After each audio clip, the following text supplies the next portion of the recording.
Jadi nangis nih.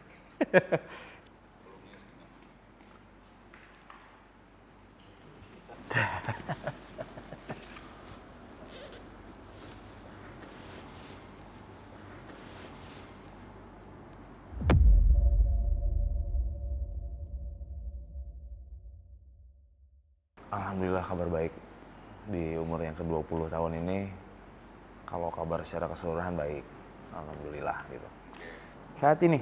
Yep. Kabarnya for revenge? Yep. Saat ini ya? Yes. Tahu sih, gue ngerasa nggak utuh lagi sih for revenge. Saat ini. Kayak ada yang hilang aja gitu. Enggak juga sih.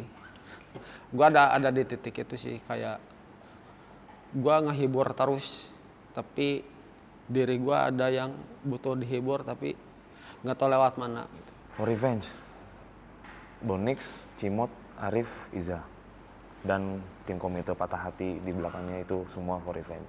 Ada Putri juga, ada Jibeh juga gitu. For revenge tuh bukan cuma band, bukan cuma sekedar nama di atas panggung, bukan cuma sekedar lagu-lagunya yang dinyanyikan banyak orang, bukan cuma tentang cahaya panggung, kemeriahan panggung, sebuah perayaan yang meriah, gitu. Perayaan Patah Hati yang meriah, bukan cuma itu.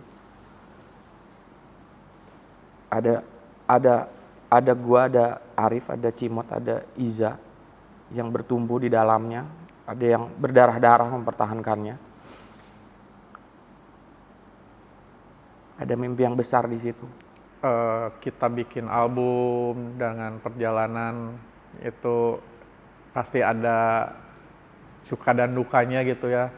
Ada berantem-berantemnya. Gue tuh sempat ngomong sama Cimot, ini nama bandnya kayak terlalu anger gitu, terlalu marah, terlalu revenge gitu. Jadi apa yang kita lewatin tuh kayak nggak mudah gitu, kayak penuh kemarahan gitu, penuh kekecewaan gitu. Gue berdiri di sini untuk yang ada di dalam maupun di luar. Gitu. Tanpa gue sadar, itu pun nguras mental gue. Karena gue udah mengorbankan semua hidup gue buat for revenge. Dan fuck everybody gitu. Gue nggak peduli dengan apa yang orang omongin, sebenarnya gue melakukan apa yang gue tahu dan apa yang gue mau gitu sih. 2014 Bonix memutuskan untuk berhenti karena kerjaan juga, ya kita sangat saling ngerti, akhirnya kita hiatus yang lumayan cukup lama, setahun lebih gitu. Dan akhirnya saya ngajakin lagi Cimot buat jalan lagi for revenge. Dan setelah saya ajak jalan for revenge, Cimot ajak jalan for revenge. Gue cuma menaruh harapan ke Bonix dan ke Aib. Karena mereka sempat cabut tuh. Dia 2014 dia cabut karena untuk apa ya, menjalani hidup yang berbeda kan, gue harus respect tuh. 2014 kita hiatus. Berawal dari, nah itu gue mimpi tuh. Jadi selama Bonix cabut di 2019 tuh, gue udah album ketiga tuh. Gue mimpi tuh manggung sama dia tuh 3 kali. Beneran. Ini banyak orang yang kayak, lebay lu gitu. Enggak, gue mimpi 3 kali gue mimpi manggung sama Bonix. Ini harus udah dikeluarin maksudnya gitu. Kayak ini harus diwujudin gitu. Nah, gue terlalu gengsi buat ngoling langsung Bonix. Jadi gue nyuruh Aib. Nah ini sih momen comeback ini tuh sebenarnya ditunggu-tunggu sama kita juga, karena ya mungkin Cimotnya pun juga pernah bermimpi bahwa Bonix bakal balik lagi sama for revenge. Jadi kayak sekarang mimpinya kalau ditanya berubah, mungkin berubah ya. Mimpinya adalah tetap bertahan, tetap berkarya, karena ya itu tadi, waktu ditanya siapa for revenge, sekarang yang terlibat udah banyak gitu, kayak ada kita berempat sendiri yang sudah berkeluarga gitu kan, berikut tim belakang layar For Revenge juga, komite Patah Hati juga, mereka sudah berkeluarga dan mungkin menggantungkan hidupnya sama For Revenge. Itu tadi, gue tuh ambisius banget sih. Dan itu kayaknya belakangan ini gue rasa gue terlalu ambisius, kayak gue ngerasa nggak pernah cukup aja gitu. For Revenge tuh kayak harus bisa lebih jauh lagi gitu. Ibarat kapal tuh kayak dia harus berlayar sejauh mungkin gitu. Kalau bisa sampai Mars gitu kan, kayak yang pada akhirnya gue sadari kayak gue berlari terlalu kenceng. Gue tidak pernah merasa berhasil dalam hidup kecuali sekarang. Jadi gue bukannya belajar puas, tapi gue harus puas. Karena gue nggak punya visi apa-apa lagi buat For Revenge. Ini menurut gue For Revenge udah paling tinggi buat gue. Jadi kalau menurut pribadi gue nggak tahu lagi mau ngapain.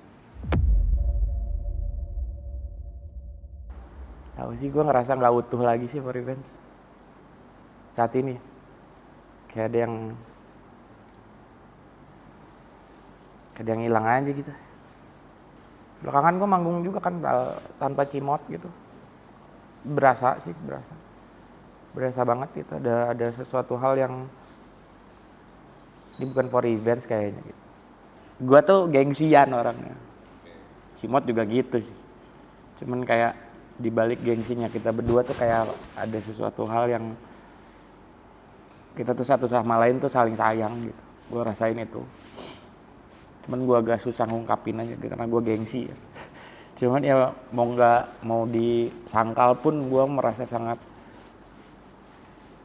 ya itu ada sebagian nyawa yang hilang gitu di For Revenge gitu. Dengan atau tanpa gue, For Revenge harus tetap ada sih gitu. Tapi kalau untuk sit behind the drum enggak sih. Gue punya peperangan yang harus gue menangi juga sih. Di enggak pun cedera ini tuh bikin gue kehilangan diri gue sendiri sih. Kayak gue di sini harus sadar. Tidak bisa gue menangin semua sih peperangan ini gitu. Harus satu-satu gitu. Gue perang di For Revenge itu 20 tahun. Jadi sisanya kayaknya fair deh buat gue cari diri gue sendiri lagi gitu. Ironisnya adalah gue ngebangun For Revenge sampai setinggi ini, tapi gue harus mulai lagi dari nol karena kehilangan diri gue sendiri. Sedih sih, saya ini juga sedih nih kalau ngomongin lagi gitu ya, karena aku tuh cukup dekat ya, aduh jadi nangis nih. Cukup dekat dari yang lain bareng Cimot gitu. Dari ya dia dari awal mulai lagi 16 gitu ngajakin Cimot, sampai Cimot pun ngajakin saya balik, itu buat saya sakit banget gitu. Buat gue ya, kalau gue pribadi, kayak ada kalanya harus berhenti dulu deh. Kayaknya harusnya ada satu momen yang kita memang harus kita memikirkan diri sendiri dulu deh gitu. Kayak benerin diri sendiri dulu deh gitu.